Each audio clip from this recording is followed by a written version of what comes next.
इससे आम आदमी के लिए नई असामियां पैदा करने से आम आदमी को कोई रिलीफ मिल सकता है मुआशी तौर पर? ये भी बताएं। और ये भी बताएं, क्या 8 असामियां पैदा करने से हुकूमत के ऊपर किसी किस्म का कोई मुआशी बोझ तो नहीं आएगा? मुगल साहब, सबसे इम्पोर्टेंट आपके लिए ये है कि क्या जो कॉन्स्टिट्यूशन में अमेंडमेंट्स हुई हैं 26वीं और ये जो 8 जजेस अपॉइंट किए जा रहे हैं, इसमें अल्टीमेट बेनिफिशरी कौन है? मेरा आपसे सवाल इसलिए कि जो सनत है, मईशत है, उसी ने टैक्सेस प्रोड्यूस करना है, उसी ने रेवेन्यू देना है, तो जजेस की सैलरियां जानी है। ठीक है। वो जो सेठ है, जो कारोबारी आदमी है, जब आप उसका पहिया बंद करेंगे तो आपका रेवेन्यू बंद होगा और आपके जजेस की सैलरियां बंद हो जाएंगी। मैंने 2019, 20, 21, 22 में शरिया कोर्ट में खड़े होकर कहा था कि इमरान खान साहब जो वजीर आजम हैं, वो जो चाय का कप पी रहे हैं वो भी सूदी पैसे से है। आज भी वजीर आजम शहबाज शरीफ साहब हैं या जो चीफ जस्टिस साहब जो नए बने हैं, जो पुराने गए हैं, वो जो चाय का कप पी रहे थे वो भी सूदी पैसों से वो था। तो 26वीं अमेंडमेंट में उन्होंने कर दिया। सब एक अलग टॉपिक है। 2028 में इसको मुकम्मल खात्मा कर दिया जाएगा, जो शरीयत कोर्ट का फैसला है। सर कैसे खत्म कर दिया जाएगा? जो 38F है वो प्रिंसिपल ऑफ पॉलिसी का चैप्टर है, वो जुडिशियबल ही नहीं है, वो लागू ही नहीं है, उसके ऊपर जाके मेरा कोई राइट ही नहीं है एज ए पाकिस्तानी। कॉन्स्टिट्यूशन में मुझे बता दें कोई ऐसा राइट जो हम पाकिस्तानी अवेल कर सकते हो एक दस्तक से। आपका प्रोग्राम दस्तक है ना, टक टक टक दस्तक दूं और मुझे इंसाफ मिल जाए। तो परदादा ये बताएं कि आपके पास इसका सोल्यूशन क्या? अगर हम दस्तक देते हैं, हमें इंसाफ तक रसाई नहीं मिलती, तो फिर इसका कोई हल भी तो बताएं। सर परदादा फोत हो जाता है, पोते के पोते हो जाते हैं उसके, लेकिन इंसाफ नहीं मिलता। इसीलिए तो जजेस की तादाद बढ़ाई जा रही है। 60,000 केसेस की पेंडेंसी इस वक्त सुप्रीम कोर्ट में है। जी। और हुकूमत ने जजेस को अपने सियासी मामलात में उलझाया हुआ है। कभी कोई पिटीशन, कभी कोई पिटीशन, ऐ नहीं हो रहा, वो नहीं हो रहा है। तो ये सारी चीजों को, इसीलिए तो गवर्नमेंट ने पहले ये आपको पता प्रपोज किया था कि कॉन्स्टिट्यूशन कोड बना दी जाए। जब इनका कंसेंसस इस बात पे हुआ कि कॉन्स्टिट्यूशन कोड बनाने की बजाय आप एक बेंच बना दें, वो सारे के सारे केस उधर चले जाएं, और जो आपके मतलब आपके आने से पहले राणा नदीम साबर साहब बता रहे थे कि अगर आज एक केस सुप्रीम कोर्ट में अपील दायर की जाए ना, तो 7 साल बाद उसकी बारी आनी है। तो मेरा ख्याल है, अगर मैं आप ही की बात को आगे बढ़ाऊं कि अगर आप सनतकार को रिलीफ नहीं देंगे तो जजेस की सैलरीज भी नहीं निकल सकती, ये सिस्टम भी नहीं चल सकता। अगर किसी सनतकार का केस, उसकी अपील सुप्रीम कोर्ट में पेंडिंग है और वो अभी तक जो है उसका फैसला नहीं हो पा रहा, तो क्या ये बात ठीक है? या जजेस की तादाद बढ़ाने से जब वो पेंडेंसी का फैसला हो जाएगा केसेस का, उससे उसको ऑटोमेटिकली रिलीफ मिलेगा? आप सवाल ये है कि मेरे सामने एक पेशेंट है, उसको खून की 10 बोतलें चाहिए। आप 10 बोतलों की बजाय 1 बोतल लगा के कहते हैं कि जी अब मरीज ठीक हो जाएगा। 60,000 केसेस हैं, 8 जजेस अभी भी कम है। 8 नए जजेस लगाए, नए जजेस कितना इम्पैक्ट पड़ जाएगा? जजेस तो एड हॉक पे भी लगाए अभी कितने जजेस एड हॉक पे? टोटल कितने जजेस हैं? 17 जजेस होते हैं 17। इस वक्त 20 जज काम कर रहे हैं। 20 जमा 8, 28 जज और 60,000 केसेस पेंडिंग है। क्या आप समझते हैं कि 28 जजों से हम काम कर सकते हैं?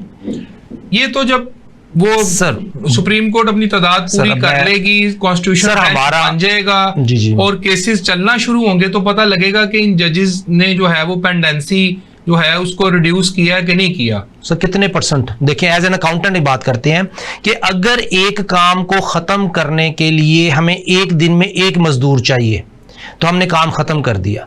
काम है 60,000 मजदूरों का। नहीं शहजादा साहब, मेरा सवाल ये है कि ये बताएं कि 8 जजेस अगर हम लगाते हैं सुप्रीम कोर्ट में, गवर्नमेंट अगर 8 जजेस लगाती है, तो मुझे सवाल का जवाब देने दें। वही मैं आपकी सिर्फ डायरेक्शन सब उधर ही जा रहा हूं, तरफ करना चाह रहा हूं। सवाल आपका ये है कि 8 जजेस से क्या केसेस जो पेंडेंसी है वो खत्म होगी? डेफिनेटली फर्क होगा। आदमी को रिलीफ जो है वो मिलेगा कि नहीं मिलेगा? सर आम आदमी को 8 जजेस जितना मिल जाएगा, लेकिन अगर रिक्वायरमेंट 80 जजेस की है तो फिर आम आदमी को रिलीफ जो 8 जजेस लगाने के साथ जो मिलना है ना, जो पहले 60 साल में केस खत्म होता था 20 साल में खत्म होगा। ठीक है। वो केस जो 20 साल में खत्म होता था अब वो 15 साल में खत्म होगा। लेकिन आपको केस खत्म है विद इन 6 मंथ्स 1 ईयर। जिस तरह फेडरल शरिया कोर्ट को आपने नहीं ला दी कि जी 1 साल के अंदर आपने फैसला करना है कि इस्लामिक है कि नॉन इस्लामिक है। इसी तरह सुप्रीम कोर्ट को क्यों नहीं हम बाइंड कर सकते जी आपने 1 साल के अंदर फैसला करना है। अगर हमने 1 साल के अंदर, राणा साहब इस पे बिल्कुल बात सही कर रहे हैं कि यहाँ पे सारा दिन वकील बैठा रहता है, बाहर टेबल पे बिठाया होता है एक रिस्पेक्टेबल वकील को जो सारा दिन वो जजेस और उनके दरमियान में बैठा हुआ अपने केस का इंतजार कर रहा होता है और आखिर में पता चलता है जर्न हो गया। टाइम वेस्ट, जो टाइम वेस्ट को अगर मिनिमाइज कर दें तो 8 जजेस 16 जजों का काम करेंगे। जी ठीक हो गया। राणा साहब, प्रैक्टिस एंड प्रोसीजर एक्ट ये ऑर्डिनेंस आया और इस वक्त जो है वो इसके ऊपर एक रिट लाहौर हाई कोर्ट में होती है कि प्रैक्टिस एंड प्रोसीजर एक्ट जो है इसे कल अदम करार दिया जाए, जबकि आर्टिकल 89 को देखा जाए तो सदर को ये इख्तियार हासिल है कि वो ऑर्डिनेंस जारी कर सकता है। ये फ्रिवलेस लिटिगेशन में नहीं आता। तो अभी शहजादा साहब बात कर रहे थे कि पेंडेंसी ज़्यादा है और जजेस जो हैं वो अगर आपको 60,000 केसेस में 8 जजेस फिट आते हैं कि ये पेंडेंसी को कम कर लेंगे तो होने चाहिए, नहीं तो फिर बढ़ाना चाहिए। हमें इसके साथ साथ मेरा ख्याल है ये भी देखना चाहिए कि जो फ्रिवलेस लिटिगेशन होती है उसको भी कम करना चाहिए, उसके लिए भी कोई तरीकाकार तय होना चाहिए। उसके अंदर ये है कि जब रिट फाइल की जाती है तो रजिस्ट्रार के पास ये इख्तियार होना चाहिए कि अगर वो कॉन्स्टिट्यूशन के अगेंस्ट जा रही है, अब ये प्रेसिडेंट का राइट है, उसका इख्तियार है, उसके पास कॉन्स्टिट्यूशनल पावर है, अगर 3 माह में वो असेंबली उसको पास नहीं करती तो वो ऑटोमेटिकली ख़त्म हो जाएगा। इस दौरान वो मेरे वालिद मरहूम कहा करते थे कि अगर आपने शोहरत लेनी है तो कहता फलाने साल में क़यामत आएगी। वो कौन, किसी ने वो साल देखा है, अखबारों में खबरें आ जाएंगी। तो इस तरह की फ्रिवलेस लिटिगेशन लेके एक पॉलिटिकल कवरेज लेना और इस तरह की चीज़ें लेना और उसको एंटरटेन करना भी अजीब सी बात लगती है। एक प्रोसीजर है, कॉन्स्टिट्यूशनल प्रोसीजर है, उसके अंदर वो खुद ही 3 माह में अगर असेंबली उसे पास कर देती है तो फिर असेंबली का पास करता तो चैलेंज आप उधर करेंगे तो वो एक और प्रोसीजर आ जाएगा। तो इस तरह की फ्रिवलेस लिटिगेशन हमारे जजेस पे, उसके प्रीशियस टाइम पे बहुत बड़ा बोझ है। इसके ऊपर हैवी जुर्माना नहीं होना चाहिए? होना चाहिए, होना भी यही चाहिए। कानून प्रेसिडेंट को ये पावर दे रहा है कि आप ऑर्डिनेंस जारी कर सकते हैं। उस कानून को एक्सरसाइज करते हुए प्रेसिडेंट साहब ने एक ऑर्डिनेंस जारी किया जी, और उसके खिलाफ एक रिट हाई कोर्ट में फिक्स हो गई जो कि चीफ जस्टिस साहिबा की कोर्ट में लगी हुई है। जी, जी। कल उन्होंने इस पे दलाइल तलब किए हैं कि ये जो ऑर्डिनेंस है उसकी प्रेयर क्या है कि ये प्रेसिडेंट साहब ने जो ऑर्डिनेंस जारी किया है इसको कल अदम करार दिया जाए। तो मैं तो समझता हूं कि अगर इन चीजों से भी हम बाज आ जाएं या इसका भी कोई केस मैनेजमेंट सिस्टम के अंदर तरीकाकार तय कर लें, तय कर लिया जाए, या जिस तरह सुप्रीम कोर्ट में जो चैम्बर हियरिंग होती है केस फिक्स होने से पहले, हाँ जी, इसी तरह लाहौर हाई कोर्ट में भी जो है ये इस तरह का हो, उसकी मेंटेनेबिलिटी देखी जाए। और मैं तो इससे आगे कहता हूं कि वो मेंटेनेबिलिटी पहले रजिस्ट्रार देख लें, क्योंकि रजिस्ट्रार भी तो एक जुडिशियल अफसर होता है ना। कायम कर दें, एक सेल ऑफिसर्स लगा दें कि वो ये देखेंगे ये जो केस आएंगे इस किस्म के जो कि 199 के तहत आ रहे हैं, पब्लिक इंटरेस्ट लिटिगेशन आ रही है, वो पहले उधर उसकी हियरिंग करेंगे, फिर वो आगे फिक्स करने के लिए जज को फॉरवर्ड कर देंगे कि ये मेंटेनेबल है। हाँ जी, इस तरह कोर्ट का टाइम बच जाएगा। और अब देखें ये तो एक कॉन्स्टिट्यूशनल बात है कि अगर असेंबली सेशन में नहीं है तो वो प्रेसिडेंट जो है वो को ऑर्डिनेंस पास कर सकता है। और इसकी कोई ये पहला नहीं हुआ, इसकी तो बेशुमार प्रेसिडेंट मौजूद हैं कि वो आते हैं ऑर्डिनेंस। और अगर हम पिछली गवर्नमेंट को देखें तो उसने तो बहुत सारा वक्त ही ऑर्डिनेंस के साथ गुजार लिया। तो इसलिए इस तरह के फ्रिवलेस लिटिगेशन पे हैवी फाइन होना चाहिए और उसके साथ उसको प्रॉपरली स्नब किया जाए ताकि इसकी हौसला शिकनी हो सके और तादाद कम हो केसेस की। राणा साहब ये बताएं कि आर्टिकल 10A ये जो है ये इंसाफ के तकाज़ों को पूरे करने की डिमांड करता है। ये आर्टिकल जो है ये किस हद तक जो है इसके ऊपर भी अमल दरामद अदालतों में किया जा रहा है कि एक बंदा जो है जो वो केस अदालत में लेके आता है तो उसको कोई फेवर दी जा रही है या दूसरा जो बंदा है जो डिफेंडेंट है उसको रगड़ा लगाया जा रहा है। क्या ये इस तरह है? ये जो बात हम अक्सर सुनते हैं, देखें जी, ये 10A जो है उसके ऊपर अमल दरामद नहीं हो रहा, इस पे क्या कहते हैं आप? इसमें जो बहुत बड़ा अलमिया मैं फ्रॉम द अर्ली प्रैक्टिस से ही सुन रहा हूँ कि फेस वैल्यू को बड़ा जो है वो प्रोटोकॉल मिलता है। जो 10A है वो डिमांड करता है कि जस्टिस किया ही ना जाए, जस्टिस होते हुए नजर भी आए। ठीक है। जज के सामने both the parties till the passing of the judgement, तब तक उसको इक्वल राइट दिया जाए हर स्टेज पे। केस के जितने स्टेप हैं, जितने स्टेजेस हैं, उस पर दोनों को इक्वल अपॉर्चुनिटी होनी चाहिए। जज के सामने दोनों मासूम हैं, दोनों मुजरम हैं, दोनों मुल्ज़म हैं। लॉ ये कहता है कि आप उस वक्त तक मुल्ज़म हैं जब तक आप खुद को शरीफ साबित ना कर दें, और आप उस वक्त तक शरीफ हैं जब तक आपको मुल्ज़म साबित ना कर दिया जाए। तो इस पे इक्वली दोनों को प्रॉपर अपॉर्चुनिटीज देना, उसको बैलेंस करना, और वो बैलेंस नजर भी आना। शहजादा साहब, article 10A rights to fair trial, अगर ये सही मैनों में अदालतें इस पे अमल दरामद शुरू कर दें तो क्या आपकी नज़र में इकॉनमी में बेहतरी आ सकती है? पाकिस्तान की मुईशत में कोई 0.0001 प्लस लग सकता है? सर 100% बेहतरी आ सकती है, ये मैं कहूँगा। अब ये है कि अब फेयर ट्रायल की डेफिनेशन क्या है?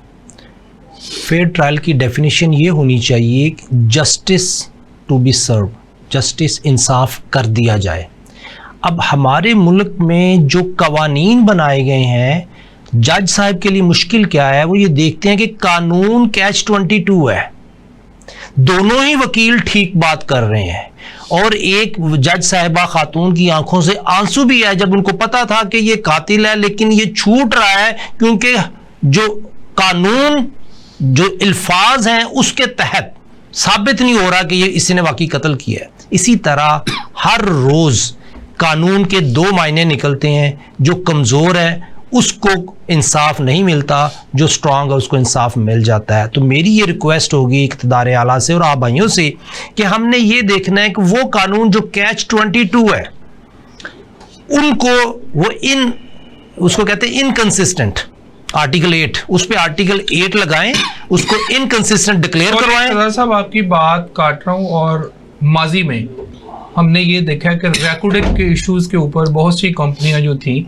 वो पहले काम कर रही थी यहाँ पे, फिर कुछ इश्यूज हुए और कोर्ट्स ने जो है उनको उन एग्रीमेंट्स को एकदम कैंसिल कर दिया, इंटरवीन की उन मामलात में, और हैवी लॉसेस जो थे वो विद कॉस्ट जो है वो पाकिस्तान को पे करना पड़ा। तो जो है ये भी इस चीज़ को भी देखना चाहिए कि कोर्ट्स को किस चीज़ में इंटरवीन करनी चाहिए, किस चीज़ में नहीं करनी चाहिए। ये भी एक तकाजा है मेरा ख्याल है 10A का। जी सर, कैपेसिटी ये है नॉट ओनली इन कोर्ट्स, जो कैपेबल लीडरशिप है दैट शुड डिसाइड कि क्या होना चाहिए। जैसे मसलन कंपटीशन कमीशन है, उसमें कैपेबल लोग होने चाहिए, बोर्ड ऑफ इन्वेस्टमेंट है उसमें कैपेबल लोग होने चाहिए, मिनिस्ट्री ऑफ फाइनेंस है उसमें भी कैपेबल लोग होने, जिसका काम है वो करे। इसी तरह जो हमारा PTCL को हमने प्राइवेटाइज कर दिया, आजकल PIA को प्राइवेटाइज कर रहे हैं। अब जो PIA प्राइवेटाइज कर रहा है, क्या उसको एयरलाइन बिजनेस आता है? क्या वो निगोशिएशन में बैठ के निगोशिएट कर सकता है कि एयरलाइन की स्ट्रेंथ क्या होती है? नहीं कर सकता। उसी तरह जिस तरह PTCL जब हमने प्राइवेटाइज किया, प्राइवेटाइजेशन से पहले गवर्नमेंट ऑफ पाकिस्तान को $458 मिलियन एनुअल प्रॉफिट था। प्राइवेटाइजेशन के बाद वो पहले लॉस हुआ, फिर 50 मिलियन $40 मिलियन एनुअल रह गया, क्योंकि हमने प्राइवेटाइजेशन उसको दे दी कंपनी जो हमारा सबसे बेस्ट क्लाइंट था, जो हमें $1 अरब का प्रॉफिट रेवेन्यू दे रहा था, जिसकी वजह से हम $458 मिलियन कमा रहे थे, उसने $1 बिलियन रेवेन्यू देना हमें बंद कर दिया, तो PTCL फ्लॉप होगी। इसी तरह PIA और इसी तरह जजेस हज़रात का जो आप कह रहे हैं 8 और 10A में, जिस दिन हमारे जजेस Catch-22 वाली पॉलिसियों से बाहर निकल आएंगे, उस दिन जो जज इंसाफ करना चाहेगा वो करेगा।